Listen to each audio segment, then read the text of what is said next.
So I don't know what I'm doing. I'm reading some video, article by IGN because I like Kirby and it's IGN who are the funny. So yeah. Anyways, Kirby and the Forgotten Land review: a whole new perspective on the classic Kirby formula by Mr. Tom Marks. Who okay, a PC gamer reviewing. But he also doesn't have the voice chat stuff. Nice. Okay. Kirby is no stranger to reinvention. His ability to transform himself into all sorts of shapes and sizes aside, the games he's in often experiment with new settings and gimmicks as well. Whether it's rolling a limbless Kirby with a deer stylus in Canvas Curse, piloting mechs in Planet Robobot, or fundamentally changing how he transforms in Epic Yarn, I do declare. Kirby and the Forgotten Land might seem like another addition to that list at first glance, this time warping the traditionally 2D structure into 3D levels. But in reality, this platformer feels like the next big step for a more classic Kirby formula, rather than an upheaval of it, and it's one that skillfully translates the things I love about Kirby into a fresh, but still familiar, new perspective. The Kirby series isn't one I would have pinned as the type for a trip to a post-apocalyptic setting, but after a wormhole opens above Dreamland, the ruined remains of a seemingly human society are exactly where we find our peak protagonist. I clearly have not played the other games. I just am surprised. Amidst the rusted buildings and pleasantly vibrant overgrowth is a group of Waddle Dees looking to settle down in their new home. Or they would be, if they weren't all immediately kidnapped by monsters. And with that simple but effective setup out of the way, it's up to Kirby to venture through this dilapidated world, to rescue as many as he can, and help them to rebuild their town. See all these different screenshots we have promoting the game. Yeah, yeah. Yeah! Ooh! Very cool! You can look down here even. It's a bomb, I think. Doing so requires you to float your way through a series of linear levels, sucking up enemies to steal their powers and finding secrets along the way. Obviously, the shift from 2D changes how exactly you go about doing that, but the movement, combat, and general way alternate paths or items are hidden are all recognizable and quite satisfying. Others have likened it to Mario's own perspective shift in Super Mario 3D World, and I don't think it's an unfair comparison to make. It's also a joy to track down the Waddle Dees hiding in optional offshoots and secret alcoves, especially since new buildings will spring up in town as its population increases, giving you the opportunity to purchase them buffs, unlock ability upgrades, and even play a few cute little mini games like fishing. Glorious little fishing. How I envy it. Anyways, where was I? Oh yes, fishing. The levels themselves blend platforming puzzles with combat throughout, and the dozen or so copy abilities you get by handling certain enemies have them using roles to play in both. Wait, what? Okay. Combat is fairly simple, but the different flavor each ability brings keeps it interesting. Whether you're burning baddies with fire or shooting them with a literal gun, on the platforming side, though, on things, options like the ice ability let you safely skate across hazardous terrain, where the sword can cut certain ropes to open new paths. All these abilities are used in consistently clever ways, with every level pushing you to swap between them as different situations or gated sections arise. Forgotten Land can be an unexpected level game, says this here big quote, which will probably be said later down the line because that's how these reviews work.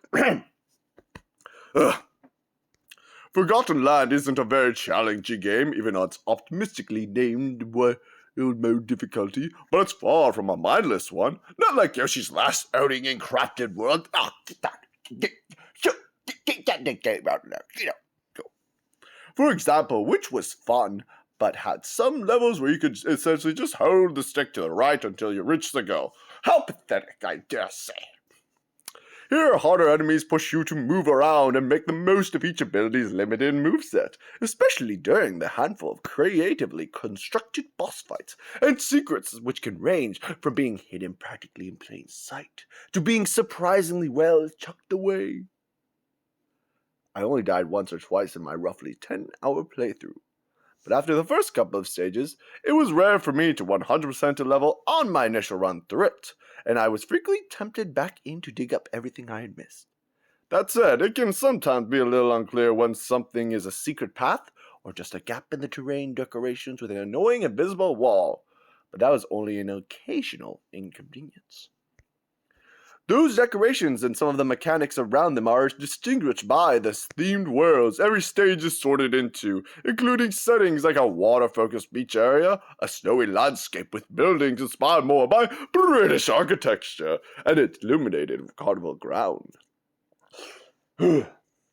Forgotten Land can be an unexpectedly pretty game, especially during its personality-filled cutscenes with a great use of color throughout and some elaborate locations at times. Be those complex circus rides or run-down mall interiors, but while each world is enjoyably varied, the post-apocalyptic setting as a whole isn't necessarily the most thrilling one. Kirby inevitably ends up jumping across different flavors of rusty rooftop or crumbling city street in every world, and this wasteland just isn't as cool as any of the other fantastical places he visited in his own universe. You can see this demo gameplay probably, but I will not show that to you because I am simply reading a review and I was only going to show the screenshots. This extends somewhat to the new mouthful abilities you can use, which includes the now notorious car transformation. These are everyday objects that Kirby can't quite swallow, instead altering his body while his mouth is wrapped around them. Gross. To let you navigate a specific area ahead of you. Call me old-fashioned, but Kirby mostly turned into a vending machine would be more odd than it was clever, if it weren't for the fun way these mouthful powers are used and revisited through the campaign. The car lets you drive fast through some exciting tracks designed for speed. The vending machine slows your movements, but lets you rapidly fire cannons out of your mouth.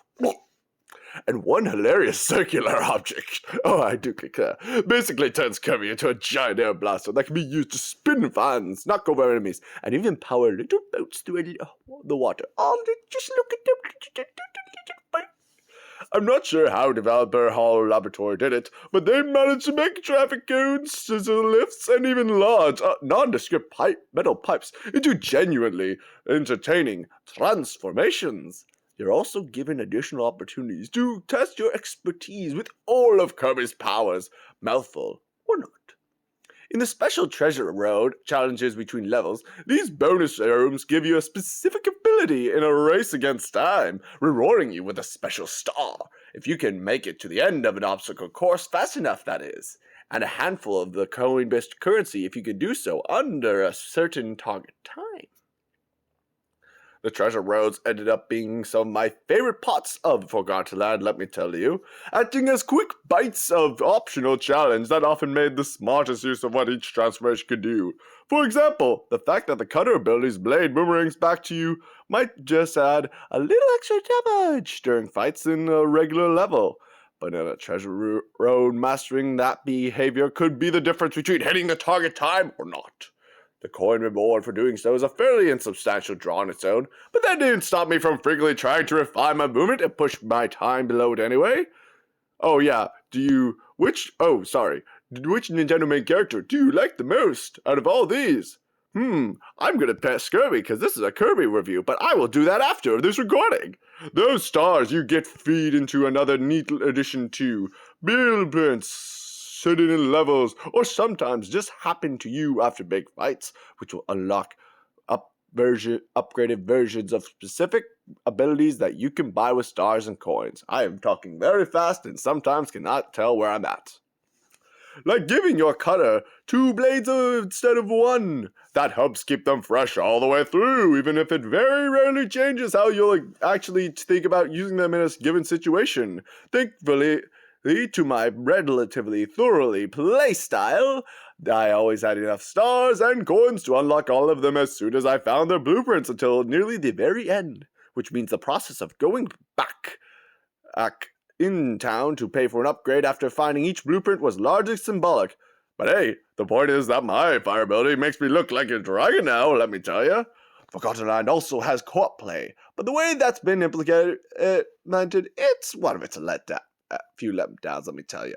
It's nice that a second player can hop in at pretty much any time, but doing so feels very much like a younger sibling mode, let me tell you. Player 2 can only play as this bandana Waldy who wields a spear and disappointingly can't use any abilities which past Kirby games have often allowed your partner to do.